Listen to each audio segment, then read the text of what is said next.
મોટા મોટા દેવોને પણ રાસ મંડપમાં પ્રવેશીઓને છોડાવી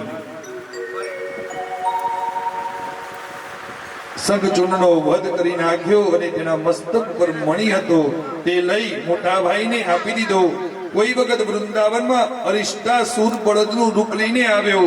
અતિ ત્રાસ વર્તવા લાગ્યો. વૃક્ષ, વેલી, પ્રાણી, મનુષ્યને દુઃખી કરવા લાગ્યો. શ્રી કૃષ્ણ પ્રભુએ રમત માત્રથી અરિષ્ટાસુરનો વધ કરી બ્રજને શાંતિ આપી. એક વખત નારદજી કંસના દરબારમાં ગયા અને કંસે નારદજીનો સત્કાર કર્યો. પછી નારદજીએ કહ્યું કે દેવકીજીના લગ્ન વખતે જે આકાશવાણી થઈ હતી, દેવકીજીના 8મા સંતાનથી તારું મૃત્યુ થશે. વળી તેને મસ્તક ઉપર લાત મારીને આકાશમાં ચાલી ગઈ. તે યશોદાજી ત્યાં જન્મેલી યોગમાયા હતી અને રોહિણીનું પુત્ર બળદેવજી દેવકીનું 7મું સંતાન છે અને નંદના પુત્ર તરીકે પ્રસિદ્ધ શ્રી કૃષ્ણ એ દેવકીજીનું 8મું સંતાન છે. જેનાથી હે કંસ તારું મૃત્યુ થવાનું છે. નારદની મુખે વાત સાંભળતા જ ઉશ્કેરાયેલા કંસે કહ્યું કે અત્યારે જ વસુદેવ દેવકીને મારી નાખું. નારદે કહ્યું, કંસ તું ઉતાવળો ન થઈશ. વસુદેવને દેવકીજીને મારી નાખીશ તો કૃષ્ણ બળદેવ વૃંદાવન છોડીને ક્યાંય નાસી જશે. પછી તારા હાથમાં નહીં આવે. માટે બીજો રસ્તો વિચાર. નારદની વાત કંસને પણ કૃષ્ણ બળદેવને અહીં બોલાવીને મારી નાખો. ભગવાન વૃંદાવનની અંદર ખૂબ લીલાઓ કરી. વૃંદાવન વાસીઓ જોડે પ્રેમ લાગણી ગોપીઓને આપી. હવે મથુરા પ્રયાણની તૈયારી થાય.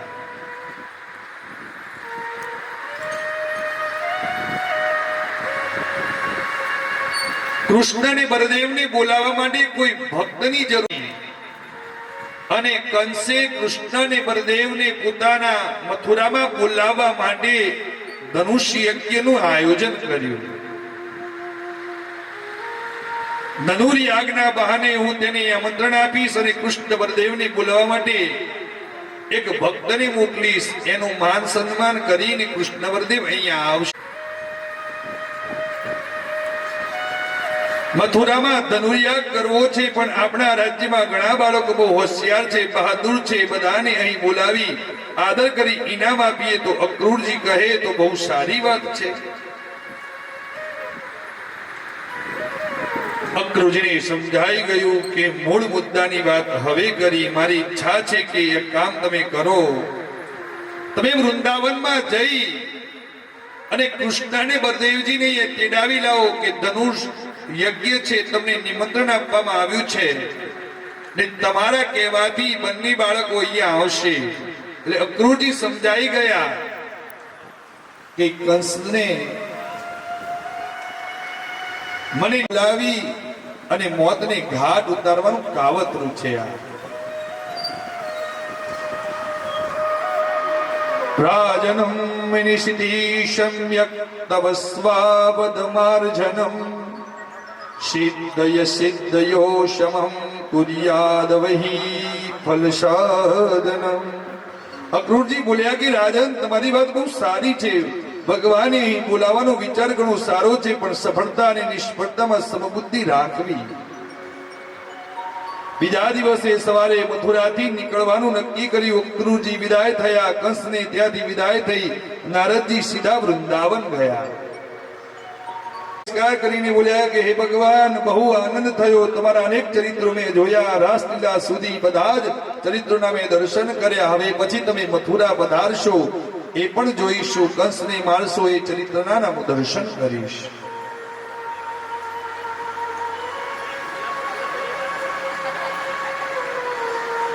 નારદજીએ બધી વાત કહી દીધી અને નારદજી ત્યાંથી વિદાય થયા. બીજા દિવસે વહેલી સવારે સોનાનો રથ લઈ અક્રૂરજી મથુરાથી ચાલ્યા. આપણને ગરજ પડે, આપણી ગરજ થાય ને ત્યારે ના કરવાનું, એને ખુશ કરવા માટે કામ કરીએ. આમ કંસ ભગવાનને લેવા માટે સોનાનો રથ ન મોકલે, પણ એનું કઈક અંદર સ્વાર્થ સમાયેલો છે ને, એટલે સોનાનો રથ લઈ અને ભગવાનને લેવા માટે કંસે અક્રૂરજીને મોકલ્યા છે.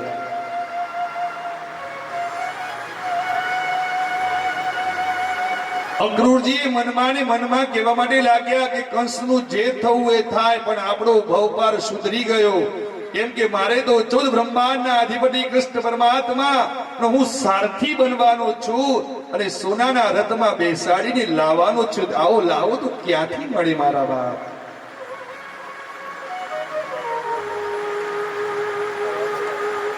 શ્રી કૃષ્ણના ગુણ ગાતા જાય. યમુના કિનારે આવ્યા. શ્રી કૃષ્ણ પદારવિંદની રીતિમાં છાપ જોઈ નીચે ઉતરી પડ્યા. ધન્ય છે આ ધરાને, ધન્ય છે આ વ્રજની ભૂમિને.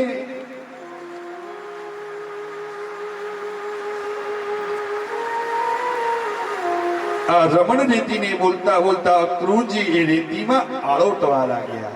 ત્યાં તો ભગવાનના પ્રભુના ચરણ સ્પર્શ છે. અને આપણે પણ આજે વૃંદાવનમાં જઈએ છીએ ને, તો બધા નવા નવા કપડા પહેર્યા હોય તોય ભાન ભૂલીને એને આરોટવા લાગે છે. આજે પણ હજી પ્રથા છે. એ રમણ રીતિમાં તમે આળોટો છો ને, તો તમારા 7 જન્મોના પાપોનું ત્યાં ક્ષય કરીને આવો છો. ભગવાન કોઈ મનુષ્ય હશે ને, હવે મને વૃંદાવનમાં નહીં જોવે, પણ તારા જેવી દિવ્ય દ્રષ્ટિ વાળી વ્યક્તિ મને હવે તો આત્મા તો મારો બાપ એક છે. રાધાએ સુંદર વાત.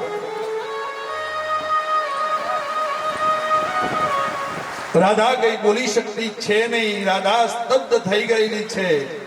બંને આંખ બોલ્યા, કનૈયા આ જો આપણો ગોકુળ નથી, કનૈયા જો આપણું વૃંદાવન નથી, આપણે મહેમાન થઈને આવ્યા છીએ. તારા મામાનું ઘર છે. અહીંયા કોઈ પણ પ્રકારનો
વંતી છે અને સુંદર મજાના લગ્ન ગીતો ભરાઈ રહ્યા છે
જાન આવ્યું ને એવું લાગે છે હા ખરું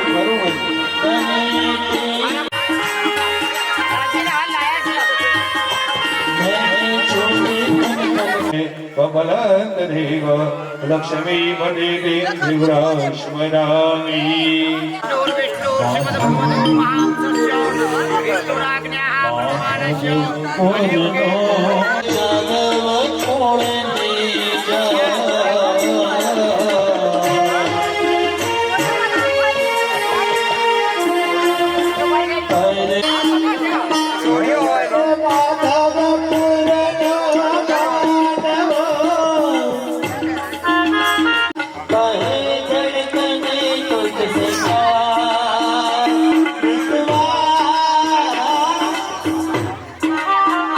સૌભાગ્યવતી એના અહીંયા મંત્ર ઉચ્ચાર થઈ રહ્યા છે અખંડ સૌભાગ્યવતીના આશીર્વાદ અપાઈ રહ્યા છે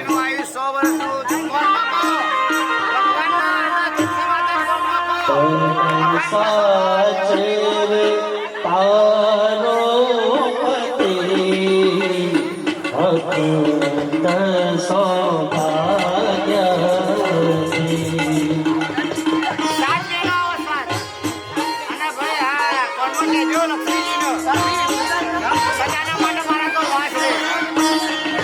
સાચવે તારો પતિ અખંડ સૌભાગ્યવતી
પ્રસાદની તૈયારી કરજો.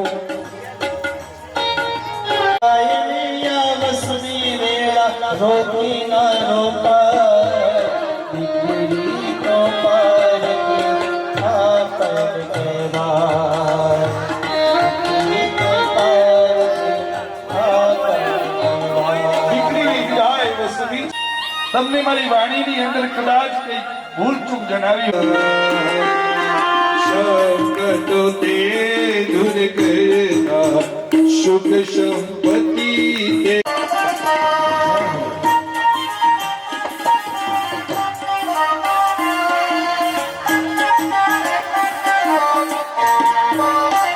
મીઠું માખણ ખાતી પ્રભુ મીઠું મીઠું